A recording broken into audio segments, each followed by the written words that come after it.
जय श्री राधे। आज हम एक खास विषय पे बात करने वाले हैं जिसे हम कहते हैं साढ़े साथी।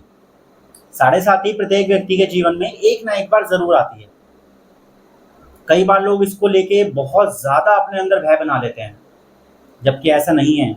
अगर भय बनाना ही है तो अपने कर्मों से बनाओ। कहीं कोई गलत कर्म तो नहीं किया आपने, क्योंकि शनिदेव आते ही सबसे पहले आपके कर्मों को ही देखते हैं। क्योंकि साढ़े साथी में 3 चरण होते हैं। इन चरण के हिसाब से ही शनिदेव अपना न्याय करते हैं। पहला चरण, आपका फाइनेंस कैसा है, आपको लाभ होगा, घाटा होगा, आपकी सेहत कैसी रहेगी, ये सब पहले चरण के हिस्सा हैं। इसलिए कहते हैं कि पैसा कमाना है तो सही तरीके से कमाओ। आज कमा लोगे गलत तरीके से, कल भी कमा लोगे, परसों भी कमा लोगे, लेकिन जब साढ़े साथी शुरू होगी तो शनिदेव एक एक पैसे का हिसाब करेंगे। कहाँ से ठीक समय से कमाया, कहाँ से ईमानदारी से कमाया और कहाँ से बेईमानी से कमाया।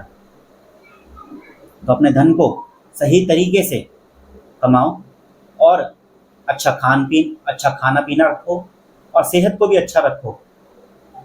पहले चरण में तो शनिदेव इस चरण पे ज़्यादा ध्यान देते हैं कि आपके पैसे कैसे और सेहत से। दूसरे चरण में आते हैं आपके रिश्ते, परिवार, सगे संबंधियों पे। कई बार आपके रिश्तों में मनमुटाव भी बनता है, आपको धोखे भी मिलते हैं अपनों से, परायों से। और कई बार हमें ये भी दिखाया जाता है कि कौन सच्चा है और कौन बुरा है, कौन आपका है और कौन आपका नहीं है। क्योंकि कई बार लोग मुखौटा लिए बैठे होते हैं, आपके सामने तो कुछ और होते हैं, पीठ पीछे कुछ और होते हैं। तो शनिदेव इनको आपके सामने लाते हैं। एक समय पे आपको बुरा भी लगेगा कि जिसको हम इतना पसंद करते थे, जिससे हम इतना प्यार करते थे, उसने हमें धोखा दिया। पर ये वो सच है जो शनिदेव आपके सामने इसलिए लाते हैं ताकि आप भविष्य के लिए सज्ज हो जाओ, ताकि आप भविष्य के लिए तैयार रहो। ये आपके लिए एक सबक भी बनकर आता है भविष्य के लिए। रिश्ते नातों में खटास भी पैदा होती हैं। तो दूसरे चरण में हमारा फर्ज बनता है कि हम सबसे प्यार मोहब्बत से बातें करें, घर वालों की इज्जत करें। अगर किसी का दिल दुखाया भी है तो उससे क्षमा याचना करें, किसी का दिल ना दुखाएं और परिवार को एक साथ लेकर चलें। क्योंकि शनिदेव हमेशा उसका साथ देते हैं जो धर्म के रास्ते पे चलता है और जो परिवार को साथ लेकर चलता है। तीसरा चरण जो बहुत ही खास होता है, क्योंकि इस तीसरे चरण में आपने जो पिछले 2 चरण में किया, इसका फैसला शनिदेव तीसरे चरण में करते हैं कि आप किस तरह अपने 2 चरण में सीखकर समझकर आगे बढ़े हो या नहीं बढ़े हो।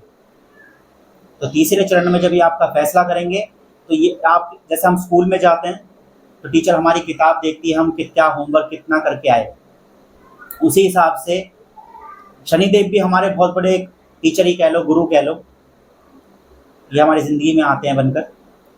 इसलिए शनिदेव आपके हर कर्मों का लेखा जोखा अपने सामने रखेंगे और शुरू से साढ़े साथी के अंत तक आपके आपके हर पल का हिसाब लेंगे कि आपने किसका दिल दुखाया, आपने किसके साथ षड्यंत्र किया, आपने किससे झूठ बोला, आपने क्या पाप किए, आपने क्या धर्म किया, क्या अधर्म किया। इसलिए जितना हो सके अच्छे कर्म कीजिए, भक्ति की राह पे चलिए। क्योंकि कई बार इंसान सोचता है हमें कोई नहीं देख रहा, पर एक पल ऐसा आता है कि सब कुछ देखने वाले शनिदेव आपकी कुंडली में आके बैठते हैं और आपकी शुरू होती है साढ़े साथी। और आपके हर कर्मों का लेखा जोखा शनिदेव आपको सामने ला के देते हैं।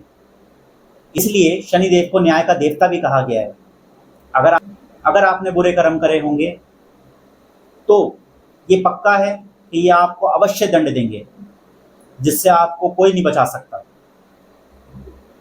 अगर आपने अच्छे कर्म किए हैं तो ये आपको सम्मानित भी करेंगे। इसलिए अच्छे कर्म कीजिए।